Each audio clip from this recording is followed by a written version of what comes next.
Can the Fuji X-T4 possibly live up to the hype that was the X-T3? It was one of the best value cameras you could buy on the market today, and now it has a successor.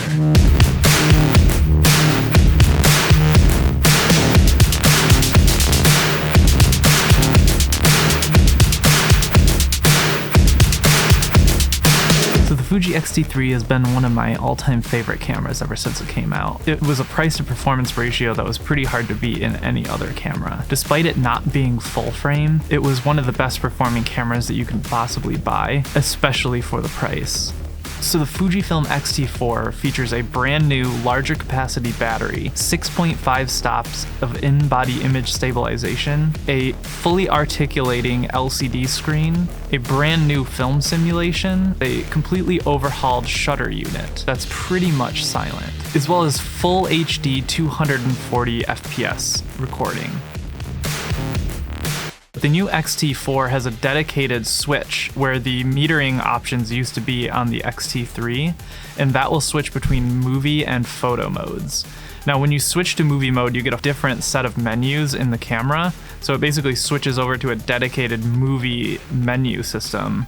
And then when you switch back to photos, it doesn't include the movie settings, and then all the photo settings are there. So it helps kind of organize the menu system a little bit and helps finding menu options a little bit easier. One of the main things that's awesome about this is that it will let you control video settings, aperture, ISO, and shutter speed with the command dials on front and back of the camera instead of using the dials on the top of the camera. Most of the video settings on the camera have stayed the same. They've added a little bit more granularity in the options for codec. There's now linear PCM audio as well as AAC audio and MOV and MP4 containers. Recording modes are all pretty much the same as the X-T3, the 400 megabits per second, 420 10-bit internal and 422 externally, but they did add a 240 frames per second full HD recording option, which does crop to a 1.29 crop, the same crop as 120 did in the past. So that is definitely something that's pretty cool, and the footage looks pretty good. There is a bit of aliasing in the footage, but 240 frames per second that doesn't look like trash in a camera that's pretty cheap is actually something that's really cool.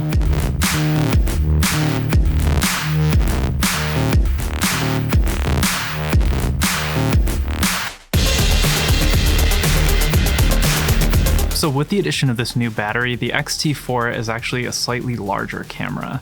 When you have the two side by side, the X-T4 is noticeably thicker and slightly wider than the X-T3. The camera is also about 60 grams heavier as well too. In my session at the Fuji event, I was the only one that had an X-T3 with me, so I'm pretty sure if I didn't have that camera, I don't think we really would have noticed the difference in thickness very much because it isn't a huge amount, but it is pretty noticeable if you have the other camera right next to it. So one of the biggest things that a lot of people are gonna want to buy this camera for is the in-body image stabilization. Now, I generally don't use IBIS very much because I don't like how it looks.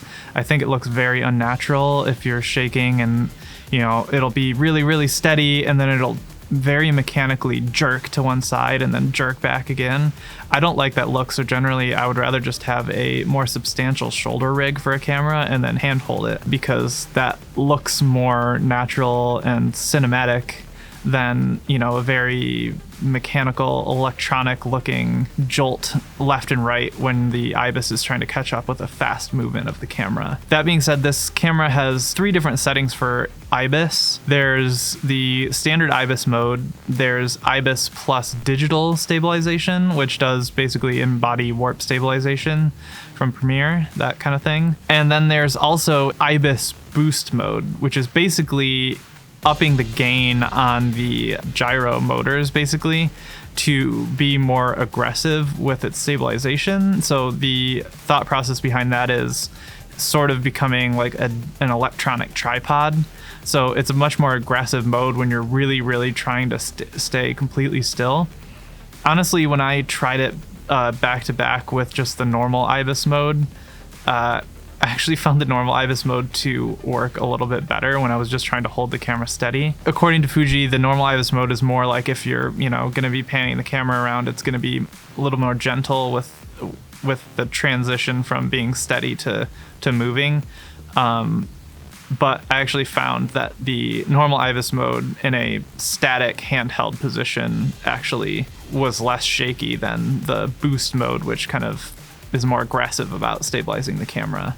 Another huge feature of this camera is the inclusion of a new 3-axis tilting screen. This screen can tilt all the way out to the side and then flip back closed. This has been a feature that I thought I had wanted. I eventually ended up getting an external monitor, so now having a screen that flips forward is not very useful to me. Also, when you have a flipping screen, you run into issues with cables plugged into the side of the camera. It will hit a microphone cable if you plug that in. You have to flip it over, then plug your mic cable in. You can't really have a USB battery pack plugged in because that cable's like right in the center of where the screen goes, so you end up, with a cable right in the middle of your image. So I'm not a big fan of that type of screen. I realized that when I'm just trying to shoot from the hip with my camera, that it's way more conspicuous having the screen folded out to the side.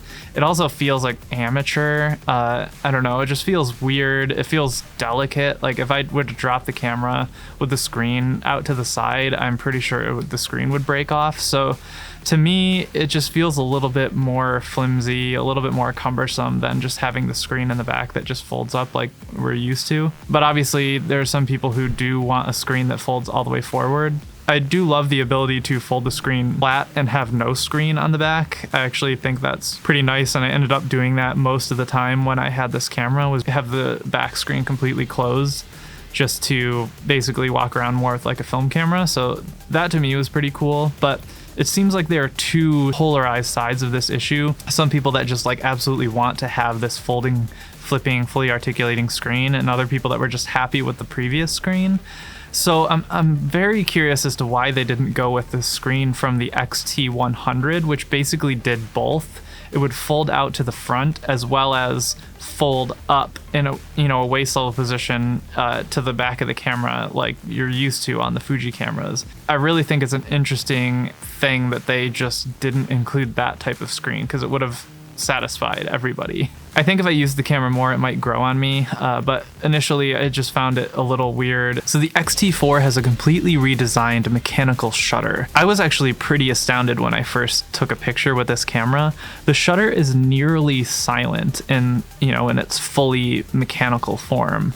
It has a completely different sound, a completely different feeling than the X-T3. It's honestly pretty amazing how they did this. I was standing in a lobby with a bunch of people talking just in the entrance of a building, and I put the camera maybe a foot or two away from my face and just, took a bunch of pictures, and I couldn't even hear it, just over the normal din of just some people talking in a lobby. So that was pretty impressive that they were able to do that with this new camera.